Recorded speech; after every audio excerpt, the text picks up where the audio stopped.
Самбайцгаана уу Их авалтын өдрийн мэндийг хүргье. Өнөөдөр 2026 оны 1-р сарын 24-ний Бэмберг 7 хоногийн том мэдээг хүргье. За энэ 7 хоногт Америкийн дотоодод харьцангуй нөхцөл байдал тайван намжин болж өнгөрлөө. За гол төлөв Давосын эдийн засгийн чуулган тооц чуулганд оролцсон ерөнхийлөгч Трампын хийж ирсэн зүйлс үйл явдалтай холбоотойгоор олонний анхаарал төвлөрч байлаа. За тиймээс энэхүү үйл явдлыг тойрсон зочны байр суурийг та бүхэндээ хүргье гэж бодож байна. За мэдээ эхлэхээс өмнө Америкийн дотоодод болж өнгөрсөн хоёр олонний анхаарлыг татсан үйл явдлын томыг хүргье. За нэгдүгээрт нь энэ 7 хоногт Конгрессийн доод танхимд Америкийн холбооны засгийн газрын 2026 оны төсөв батлагдлаа. За Конгрессийн доод танхим бол Америкийн холбооны засгийн газрын 2026 оны төсвийг 1.7 их найдын төсөв төртөгдөөгөөр баталж Сенатад илгээлээ. За төсвийн хуулийн төслийг бол Сенатын доод танхимын олонхын саналаар баталсан.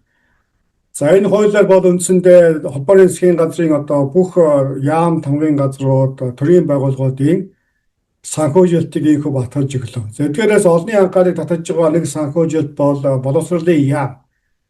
За бид өхөн санаж байгаа Трампын засгийн газрын хамлалтуудын нэг бол боловсролын яамыг татан болгох хамлалт байсан. За ингээд Трампын засаг бол үндсэндээ боловсролын яамыг татан болгох чиглэлээр хэд хэдэн сурвал арга хэмжээ авсан байсан. За тэгвэл энэхүү яамыг татан болгох нь байтугай.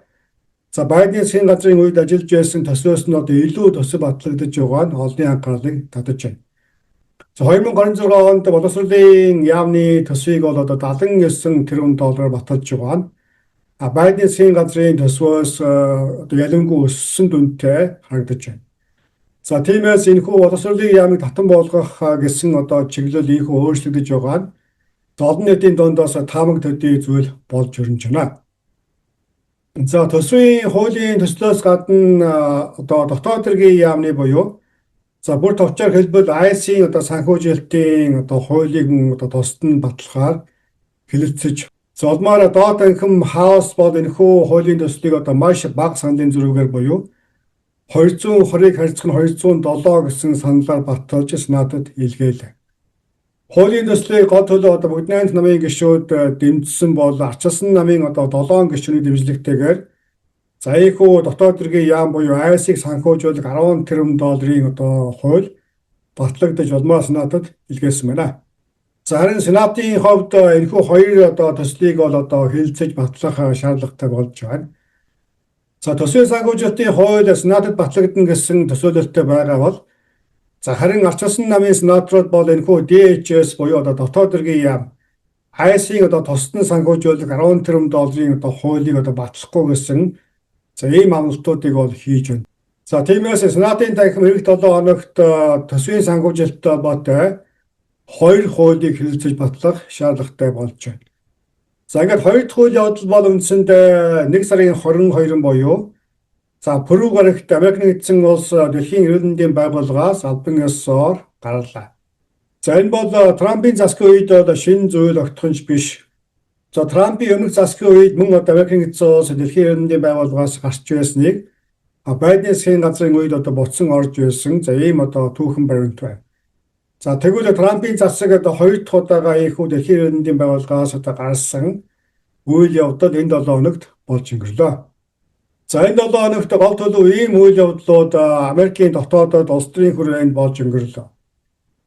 За харин бусад үйл явдлуудын тухай мөн Давосын эдийн засгийн чуулган энэ үеэр Трампын хийж ярьсан зүйлсийн тухай энэ тухай болон бусад сэдвээр санал бодлоо солилцож хөөрөлдөхөөр Америкийн баруун эрэг Сан Франциско шүчингийн баатаргай оролцож байна. Сайхан үлдэж байна та. Сайхан үлж гэнэ үү? Цас орох гэж шуурга болж байгаа сургатай байна шүү дээ. Танай тэргээр гайгүй юу? Сайхан үлдэж байна. Одоогийн байдлаар гайгүй байна. Өнөөшний тухайд зүүн эргийн мужуудаар Вашингтон дэсийн хотын орчмоор ихээхэн цас орно гэсэн ийм төлөв гарч байгаа. За ингээд урилга хүлээж оролцож байгаа баатаргууд нийт үзэгчдээс маш их баярлалаа. Танай нотгорноор сонин сайхан юу байна? Баруун эргээр ерөнхийдөө цаг үеийн нөхцөл байдал эдийн засаг, улс төрийн одоо байдал, хүн заны сэтгэл санаа ямар хөө? За манай энэ гэр чинь бол одоо ерөнхийдөө нэг эдээд чинь он гараад одоо энд өвөл болж байгаа мөртлөө нэг хүйтэрдгүй. Учир нь болохоор бол одоо Sierra Nevada-гийн нуруу гэдэг энэ юуны Канадын Rocky Mountain-аас үргэлжлсэн том нуруу одоо Невадагаар дамжаад урагшаага Аризона хүртэл явдаг. Энэ дээр хүрээд тэр цас жавар нь дуусчихдээ шүү. Яг хөө цастаа хүйтэн жавар ороод ирдэг. Тэгээд нэг өдөө үед нэг юм нь болохоор салхихгүй идэв. Тэгэхээр нэг сайхан салхихгүй, сая нэг хэсэг бороотой байсан. Тэгээд ерөнхийдөө бүх юм гандуу биш, ногоон болчихсон. Тэгээд иймэрхүү байна. Манай мөч ч бас нэлээд том мөчтэй, эдийн засгийн хувьдаа том, байрлалын хувьд том, хүн амын хувьд их. Тэгээд ийм мөч байдаг. Тэгээд ерөнхийдөө нэг газар нутгийн том болохоор тэр байд юм уу, мужийнх нь бодог болоо тэр байд юм уу, хүмүүс үл тийм нэг цухалдангуй биш. Тайван дуу талдаа нэг улс төрчихгүй, үйл ажиллагааг нэг аль тал руу сэвээд байхгүй. Тэгэхээр сонгуул болохоор энэ хоёр намын ардчилсан нам нь ерөнхийдөө гараад ирдэг. Бүгд найрамдах намын хүмүүс байх нь байдаг. Тэгсэн мөртлөө нөгөөдөл нь болохоор сандааногоо гэсэн ч гэсэн гарч ирдэггүй. Тэгсэн мөртлөө энэ ардчилсан нам гарч ирсэн мөртлөө бүгд найрамдах намтайгаа нэг төлөвлөцөөд байхгүй. Мужийн хувьд их мундаг байдیں۔ За манай Сан Франциско хотын дарга байсан Gavin Newsom гэдэг хүн байдаг. Тэр одоо энэ мужийн дарга хийдэг. Тэгээ тэр хүнийг бол ер нь энэ ардчилсан нам бол дараагийнхаа кандидатад ер нь гарах магадлал өндөр гэж үздэг юм байна лээ. Тэгээд энд бол яг гамшиг болдгийн. Ийм гамшиг болдгийн гэхээр нөгөө нэг юу болдгийн? Төмөр болдгийн. Айгүй их төмөр болдог. Тэгээд хуурашид ирэхээр шатдаг. Нодон жил нэг Лос Анжелесийн хавь нэлээд хэдэн дүүргүүдэд шатсан. Тэгээд шалтсан шалтгаануудаа бас нэлээд янз бүрээр ярьсан. Унтраах гэхэд одоо их салхитай үе шатгаар бол их хэцүү. Төмөр нэг хурдан тардаг. Тэгээд бол маш олон дэд үтцийн асуудал дээр нөлөөлсөн. Ингээд хэрийн төмөр их гардаг. Газар хөдөлдөг. Гэхдээ ойрын үед бол нэг айхтар газар хөдөлсөн юм байхгүй байна. Тэгээд хүн зам нь бол ер нь гайгүй. Манай энэ Сан Франциско ч нэг энэ Бэриа гэд нэрлэдэг. Сан Франциского хойг гэд. Энэ хойгоо тойроод нэг дагуул нэг 40 гаруй хот байд юм уу да. Нийтдээ нэг 14-5 сая хүн төвлөрдөг ийм газар байгаа. Тэгээ эргэн тойрондоо болохоор фермерийн аж ахуй сайтай одоо сүү, махны одоо бүхэл төрлийн юмнууд бол эргэн тойрнохоо ингээд далай хөвөөгөө дагаад байдаг. Миний ойлголтоор бол ер нь Америкуудын Хуамын сууршилт ер нь байгаа байдал бол далайн эргүүдэрээ их төвлөрд юм байна. Зүүн баруун эргээрээ. Тэгээд хүн ам ихтэй учраас үйлдвэрлэлийнхээ уддаг. Тэгээ ерөнхийдөө бол юмны үн бол аажмаар юмны үн бол өсөөд л байгаа юм. Түүнээс бол манай чинь одоо энэ цагаачлалын хувьд ч гэсэн sanctuary city гэдэг одоо бас хамаагүй юм оруулахгүй. Тэгээд энэ юуныхан одоо энэ цагаачлалын албадан гаргахын байгууллага гэдэг чинь бол манай энд бол нэг тийм юу ажиллаж штэ. Их болгоомжтой. Заавал нэг юм хэрэгтэй юм уу тийм хүмүүстэй л харьцуулж ажиллаад ах шиг байна. Тэгээд бол энэ эдийн засгийн хувьд бол энэ юмны үн өсөд байгаа өөрчлөлтийн нэг гол шалтгааныг болохоор би бас юутай холбоотой байна уу гэж бодож байна. Урд хил чангарсан. Хэлээр орж ирээд хямдаар ажилдаг. Ялангуяа нөгөө ургац хураадаг. Энэ ч одоо ургацаа нэг 10-11 сарын үед их хураадаг. Одоо тэр үед нь урдаас орж ирээд хямд ажиллах хүчин бол ургацын хураагаад өгчдөг байсан. Тэгэд бол энэ хөдөө аж ахуйн одоо тариалан эрхэлдэг, жимс ногоо тарьдаг, усан үзэм тариалдаг хүмүүс бол жоохон хүндрэлтэй байх шиг. Ийм үе нэг ер нь бол ажиглагдаад байгаа. Гэхдээ тэр болгоноос сайн мэддэхгүй юм бидэрт бол. Үндсэндээ бол манай би гэрээсээ ажилдаг. Энэ ковидос чойш гэрээсээ ажилдаг болсон учраас нэг тэр хоолготоор яваад байхгүй. Хагас хотын сайдаар явдаг, эргэн тойрондоо явдаг. Ерөнхийдөө бол тайван. Манай энэ хотын захиргааны үйл ажиллагаа сайжраад тэр нэг хотын дарга өөрчлөгдсөнөөс хойш бол жоохон цэвэрхэн болж байгаа. Нэг хэсэг бол нэлээд бохир байсан, бохирдож ирж байсан, хэцүү болж ирж байсан. Буцаад ингээд эмхэл зэгслээд жуулчд авдаг төвийн одоо барилгууд дээр хүмүүсийг одоо орж сууршуулах тал дээр одоо нэлээд яригадаад хуучин нэг аялал жуулчлалын Сан Франциско гэдэг нэртэй сайхан хот чинь тэр хотоо одоо тэр чигээрний яах санаа байна штэ. Одоо буцаа сэргийх нэг сэргэн мандал тийм аюу нэг ийм албарт явж байна. Тэгээ монголчууд маань яг таруу ажилдаг учраас тодорхой нэгэн шаардлага гарвал одоо яана хоорондоо сугуулж барина. Гэтэ бол одоо энэ барай 50-ны үед байгаа учраас хүмүүс болгоомжтой байна. Шинэ ирж байгаа хүмүүс бол одоо бас сайн мэдхгүй учраас болгоомжлоод байна. Хуучжуулан жаахан уулздагаараа уулзал хийдэг юм хийгээд тэгээд явж л байна. Тэгээ ерөнхийдөө нэг тийм тайван байна.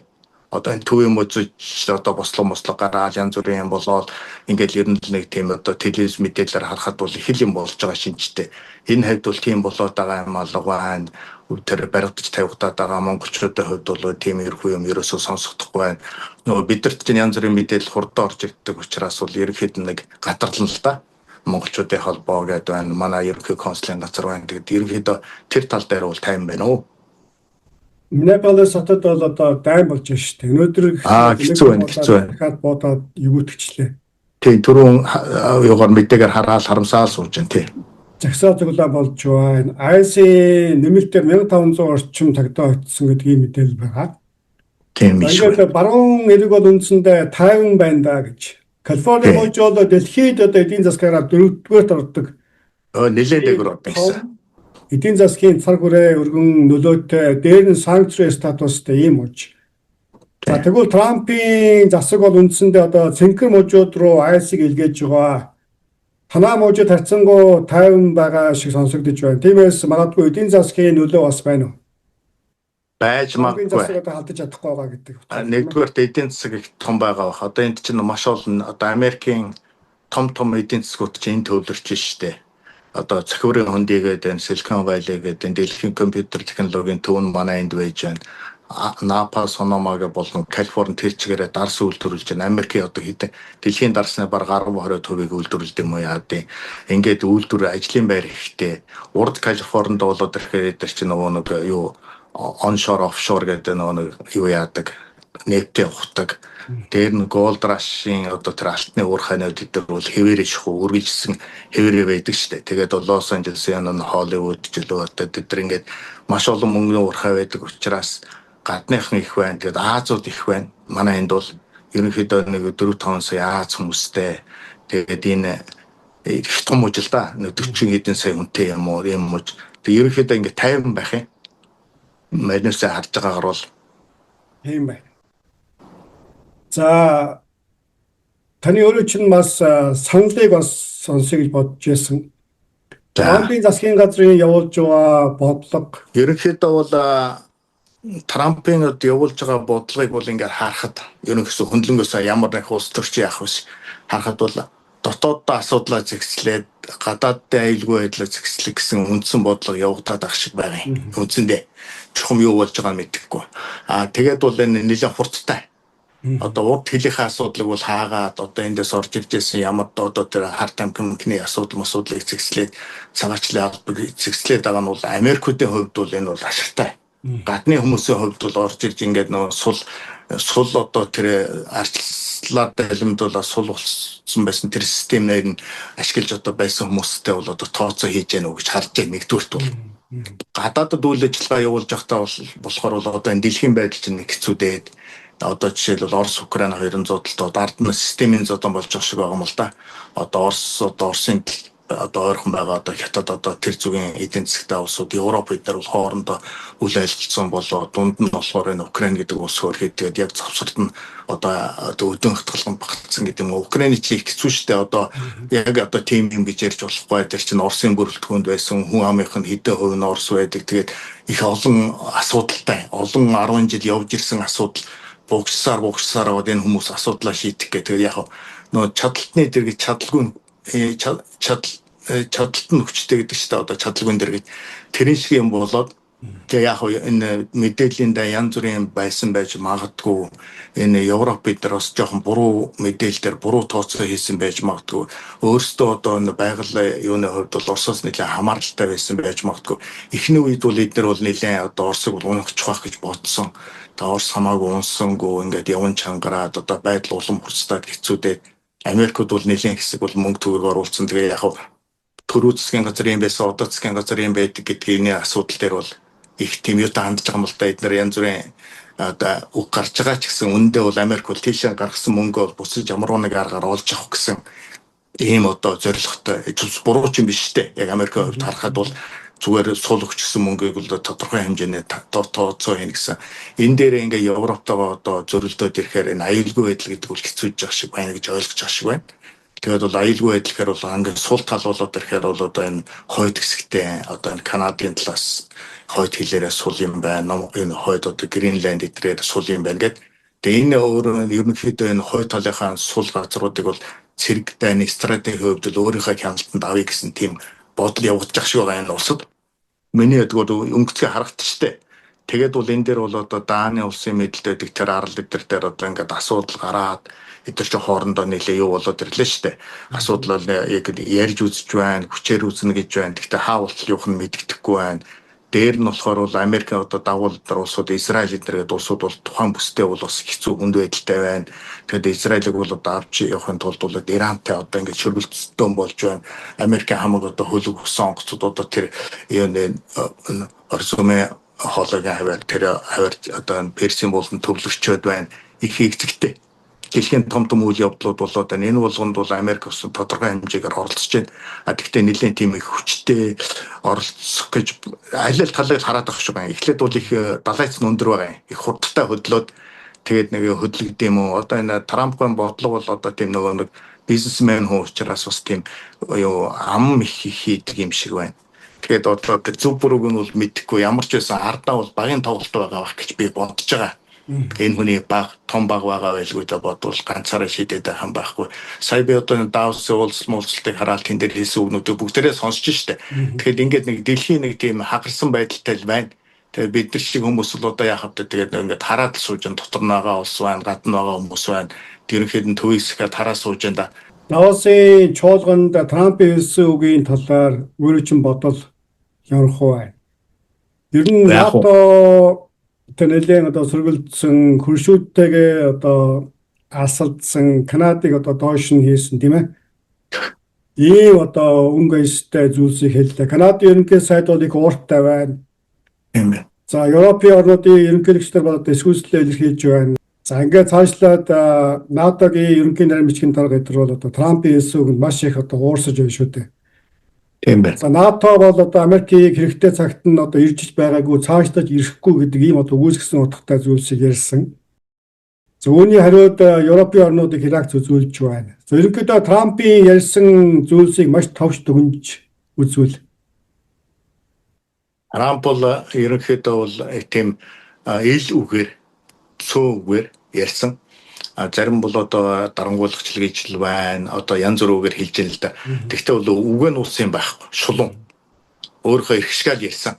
Эрхшгаа юу болохгүй байгаа, яагаад болохгүй байгаа, яах ёстой байгаа ингээд. Ингээд бол ерөнхийдөө бол энэ миний ойлголтоор бол олон жил НАТО нэрийн дор Европын холбоо бол Америкийн зэвсэг техник мөнгө бүх юмнуудыг одоо авч хэрэглээд одоо нэрэн дээр нь юм уу кредит нь бол их бага өгсөн юм уу да. Энэ хоорондоо зөрчил бол явсаар байгаад эцээц эдийн засгийн үр ашгаар бол Америкт алдагдaltaй болсон юм уу гэж ойлгож байгаа юм. Тийм учраас Америкт энэ эдийн засгийн хувьд алдагдлаа бол ямар ч байсан бол нөхнөө гэсэн үзлээр явлаа. Европ бол гинт ухаарахад бол Америк дээр цэгийн хувьд одоо мөнгөний хувьд тогтож исэн, түүхийн хувьд Орос дээр одоо хийн хоолой моолог тогтож исэн, үйлдвэр бүх юм энэ хоёроос ямагт хамааралтай явж исэн учраас хамаагүй дайрч ороод Украины асуудал дээр бол Европ хүнд байдалд орчлоо гэж би бодож байна. Нэгдүгээр, хоёрдугаар бол Европ бол нэгдсэн тийм Европын орнууд бол бодлоо явуулж чадахгүй төвшөнд үтсэн байна. Маш олон гишүүнтэй нэлийн өөр ингэсэн бодолтой тэгээ яриад идэг шийдвэр гарч чаддгүй. Орос одоо Америкийн том гүрнүүд болохоор өөр нэг яриад нэг шийдвэрээ гаргацдаг ийм юмнууд боллоо.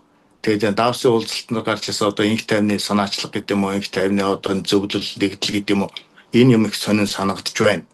Энэ бол Америкт хийж байгаа төлөвлөгөө. Харин тийм гэсэн. Гэхдээ энэ чухам ямар учиртай байгуулга нь одоо бол тодорхой биш шүү дээ. Зөвхөн ингээд нэг юм одоо ярианы төвшөнд нэг ийм гээд нэг төсөөл байгаа болохоос цаасан дээр бичигдсэн хууль дүрм тийм юм байхгүй байна. Тэгээ энэ одоо чухам яаж өрнөх нь мэддэхгүй байна. Яг хуу цаад зорилт нь болохоор энэ мөнгийг ашиглаад одоо энэ гишүүнчлийг ашиглаад одоо тэр инхийг тогтоох юмнуудад ашиглая гэсэн юм шиг байгаа юм. Одоо газын зурусч байна уу, нэгэн газар байна. Ерөнхийдөө ингээд тэгээд яг хуу хараад байхад бол жижиг одоо буурай гэдэг юм уу, одоо бус том орнуудын хажуунд байгаа гэдэг орнууд юм уу ерөнхийдөө нэгдэж байгаа мó нэгт гар үсэг зураад орж ил байна л да. Тэгээд манай улс бол яваад тэн дээр орчиж ил байна. Би бас хараал байна л да. Тодорхой хэмжээний энэ үндэсний аюулгын зөвлөл дээр ярьсан байгаа бах. Төрийн дээд 3 өндөрлөг. Тэгээд бол ер нь их хурл эдэр дээр ингэн тэгнэ гэсэн яриатай байсан байгаа бах. Ерөнхийдөө бол бие дааж зондож торгоол тийм шийдвэр гаргаагүй бах. Энэ нөлөө бол манайх бол ер нь эцээстэй хоёр гүрнийг харах хэрэгтэй шүү дээ. Ямар тохиолдолд ямар шахал дарамт ирнэ. Тэгээд энэ хоёр гүрнээс ирсэн шахал дарамтаас илүү дээгүүр нь гарч шатар нүүн гэсэн асуудал байдаг ч юм уу би сайн мэдэхгүй байна. Тэгээд бол миний хувьд болохоор бол энэ жоохон эртцсэн байж магадгүй гэсэн жоохон хүлээцтэй байх байсан бол нэг л учрыг олохгүй тэнэгэлсэн байдалтай л байна. Би бол одоо яг юу болоод өнгөрч өгөөд нь хурдыг гүцэхгүй шүү дээ. Тэгээд одоо цаг хугацаа харуулнаа. Ямар ч байсан ер нь бол асуудал гараад байгаа. Хятад гэхэд чинь сая дотроо одоо батлан хамгаалахын яамнахаа сайдыг барьчуу. Ерөнхийдөө бол энэ цэргийн асуудал дээр айгүй тийм юу хийчлээ шүү дээ. Шинжилтүүд хийгээ явчлаа. Энэ дотооддоо асуудалтай байсан байна.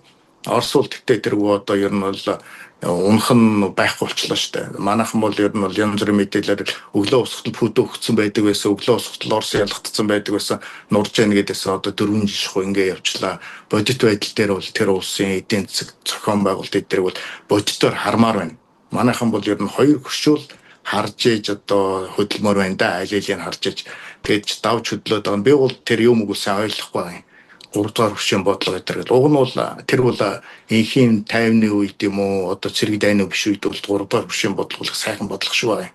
Хэрвээ 3 дугаар хөш гэдэг юм цэрэг дайны үед бол ямар ч хэрэггүй болчих юм шиг байгаа юм. Бодлогын хувьд бол тэр бол тухайн үед бол Монгол улсад бол олон төрлийн гарц хэрэгтэй, олон орны тусламж хэрэгтэй. Тэр бол зөвхөн нөхцөл нь болохоор дэлхийд даяараа инх тайван байх нөхцөлд бол маш их ашигтай шүү байна. Ингээд иймэрхүү эвдрэл хагарлын үед болохоор бол жоохон галаар тоглож байгаа юм шиг нэг л эвгүй болчиход байгаа юм да. Гэхдээ би буруу ойлгож байгаа. Яа тэгэхээр би чинь түрүү үед социализм үед сурсан, ном үзсэн, тэгээд гадаад харилцааны чиглэлээр гэсэн жоохон юм курс мөнгөд юм хүмүүс сурч байсан учраас бол ерөнхийдөө дандаа хуучнаар хараад байгаа байхгүй. Гэхдээ манус бол хоцрогдсон байж магадгүй. Үндэ гэхдээ бол яаж игээд хоёр хөштэйгөө бол төвчээртэй хэн шиг аргыг нь олоод Монгол улс цаашаа оршин тогтнох байлгүй дээ гэж бодож байна. Энэ хоёр хөшийн ашгийг нэг хамаагүй хөндөхгүй байх юм бол Монгол руу гаднаас орж ирэх аюул нэг бага баха. Яг тэгэхээр бол манайхан бол нэг улсын бүүрэнд олон улстай хилдэг улс биш, хоёр улсын дунд хавчуулгдсан учраас энэ хоёр нь ингээд нүдэлцээд хоорондоо нүдэлцээд байвал хэцүүлээдэг байх, ийш тийшээ нүдэлцээд байвал хэцүүлээдэг байх. Тэгээ энэ хоёрын завсар дээр ингээд нэг эвийн олоод байгаадаа бол одоо манайд хэрэгтэй юм уу да. За инхийн зөвлөл гэдэг байгууллагыг бол одоо ямар ч төлөвлөгөөгүй нарийн зохион байгуулалтгүй ерөнхийдөө Трамп бюро даргалнаа гэдэг нэг юм байгууллага гаргаж ирээд одоо 25 улс орныг элсүүллээ. За энэ ерөнхий үйл явцаас харахад Трампын засгийн үед ямар нэгэн одоо төлөвлөгөөгүй зохион байгуулалтгүй алсыг алсан шийдвэрээс гарахгүй байгаа мэт харагдаж байна. Нэг шийдвэр гараад маргааш нь өчнгөө болох юм уу, үгүй болоод өөрчлөгддөг. Энэ тал дээр таны ажиглалт байр суурь. Вэ нэг тийм боломжтой хайж байгаа нэг гарцл хайж байгаа арга баг. Тэгээ энэ гарцыг бүтлгүй бол энэ бол ингээд нэгэнт баталгадаагүй юм чинь ингээд мартагдах магадлал өндөр байх л гэж би бодож байна. Тэгэхээр энэ хэрвээ амжилттай явах юм бол цаашаа өргөжөө явчих магадгүй. Тэгээд дэмжлэг ер нь тусламж ер нь янз бүрийн нэг тандалт байх гэж би бодоод байна. Тэгэхээр миний хувьд бол бодож байгаагүй хувьд тодорхой хэмжээний болохгүй биш боломжийн асуудлыг л тавиад тэгтээ маш яарч тавиад ямарваа нэгэн үүнээс гарах ашиг, хор уршиг бүх тооцоо байхгүй, бүх төлөвлөлт байхгүй учраас бол энэ бол дэмжигдээ явуул цааш нь хөгжүүлээ явчих, дэмжигдэхгүй бол хаяа дараагийн асуудалд орчих гэсэн тийм бодлоод байгаа. Энэ бол маш олон тоглолтуудыг зэрэг хийж байгаа учраас тэр олон тоглолтуудын зөвхөн нэг нь л гэж бодож байна. Бусдад сануулга өгөх юм уу, маниак өгөх юм уу, Европын холбоотой ямар нэг юм уу, нүүбэд сануулга өгөх юм уу, тэр янз бүрийн цаанаа нь бол тийм нарийн одоо Михаил нэг бодол үе ихтэй нэг бодол байгаа байлгүй дээ. Энэ том гүрнүүд чинь ийм асуудлыг ингэж нийтийн хүрээнд ил гаргаж тавина гэдэг чинь зүгээр ч асуудал биш баг. Ардаа юмтай л баг гэж бодож байна. Гэхдээ хэр үргэлжлэхийг бол өстой тааж мэдчихгүй, хэр их дамжигдлыг мэдчихгүй. Оросын өгсөн хариуг бол сонссон, Хятадын өгсөн хариуг бол сонссон. Оросууд бол яг дайтж байгаа улс учраас их тийм төвөгсгсөн хариу өгч байна. Хятад бол эсэргүүцсэн хариу өгч байна. Гэт том орнууд бол иймэрхүү маягтай байна штэ. Тэгээ манай монголчууд бас хитие баярлж болохгүй хаа. Хит баярлж болохгүй хаа. Тэгээ юу руу орчгоо мэдэхгүй. Тэгээ дараа нь ямар уршиг дагуулхыг мэдэхгүй байна. Асуудалтай энэ чинь ингээд асуудлын томроод энэ байгууллага хүчрэхээ болоод тодорхой манай хоёр хүчтэй дайсанлцсан байдал түрээ дээр бол бид нар яах вэ? Тэгэхгүй ингээд намдаа дарагдчихвал бас яах вэ? Ингээд бодох асуудал их байна. Надад бол жоохон төрөгдсөн л юм шиг санагдаад байгаа юм. Гэхдээ зүгээр манайсын нэг настай хүний хэлээр хаширсан бодлоо шүү. Түүнээс бол тийм нарийн мэдэхгүй шүү дээ. За ямар ч тач төрөгдсөн алхам хийжээ Монгол улсын хувьд гэж бодож байгаа юм байна. За ингийн зөвлөлд Герман, Итали улс өнөөдөр тухайлбал одоогийн байгаа бүтэц удирдлагын зохион байгуулалтаар элсэх боломжгүй гэсэн. За үндсэндээ Европын орнууд тэр чигээр энд элсэх боломжгүй гэсэн хариуг өгсөн байгаа. За нөгөөтэйгүр магадгүй Америкийн эзэн улс уламжлалт түншээсээ зайбарсан НАТОг шүүмжилсэн энэ арга барил нь Европын орнуудыг цааш нь түлхэх магадгүй өөр эвсэл үүсгэх нөхцөл байж болох уу? Асуужгаа шалтгаан бол Канада, Европын орнууд Хятад руу явж эхэллээ шүү дээ. Хятадтай өнөөдөр Английн засгийн газрын төлөөлөл уулзаж байх шиг байна. Энэ талаар таны ажиглалт байр суурь ямар байна? Би бол энэ БРИКС гэдээ яриад шүү дээ. Энэ нэлээд хүчтэй болж магадгүй тэр тал руугаа явж магадгүй гэсэн ойлголттой болоод байна. Яагаад тэгэхээр бол Орос, Хятад энд их төвтэй тийм нөхрөл ус байж болно шүү дээ, тийм ээ. Тийшээ явж магадгүй Европын холбоо хэрвээ ингээд Америкт ингээ хоорондоо төлөвлөсөөр бол НАТО энэ байгууллага задрах магадлал өндөр юм. Нэгдүгээр, хоёрдугаартаа бас Европын холбоо бас задрах магадлал өндөр юм. Европын холбоон дотор ч нь бол бас өөр байр суурьтай орнууд байна. Жижиг орнууд нь чирэгдэж байгаа харагдаж байна. Европ бол хоорондоо уулзраа олохгүй нэгдүгээр. Дээр нь Америктай уулзраа олохгүй. Ингээд энэ асуудал бол хямрал бол нэлээд байна. Тэгтэл хоорондоо нэг дан хийгээд ингээд байхгүй байх л гэж найдаж штэ. Тийм болохгүй байх. Ямар ч байсан тодорхой хэмжээнд бол тохиролцоон төрчих байх. Зеленский бол хэлж илээ штэ. Жилийн өмнө хэлж байсан Европын орнууд нэгдэж хүчрэх болохгүй байдал биштлээ гэж хэлж байсан. Өнөөдөр ялгаагүй бүгдээр хоосоо яриа зогсож байна гэдэг ийм шүүмжийг Зеленский сая шудраг хэлжээ. Хэлсэн. За ингээд ямар ч тач дэлхийн улс төрийн нөхцөл байдал ерөнхийдөө яриад баршгүй ийм ариун сэдв юм аа. Авсалтай цаг хугацааны хязгаар байна. Өнөөдрийн 7 хоногийн том мэдээнд оролцож өөрийн байр сууриа харангуй хуваалцсан танд маш их баярлалаа. Таны цаашдын эдэм шилжилгээ ажилд өндөр амжилтыг хүсье. За баярлалаа. Тэгээд танай телевизийн жигсэн монголчуудаа үнэн бодтой сайхан мэдээлэл дамжуулж байгаарай гэж банк хүсэн яриаж байна. За баярлалаа. Ийхүү 7 хоногийн том мэдээ өндөрлөж байна. Өнөө шөнөөс эхлэн Америкийн зүүн эрэг Вашингтон дэсийн орчмын хот тосгод мужуудаар цас орж цагаагаар хүйдэрнэ гэсэн ийм төлөв гарч байна. Тиймээс цасны хөлд байгаа мужуудад нутаг оронд байгаа монголчууд маань 10 гэртээ 7-5 тухтай аюулгүй байхыг хүсье. Өнөөдрийн мэдээ дагуулсан үзэгч та бүхэнд маш их баярлалаа. Дараагийн мэдээгээр уулзъя.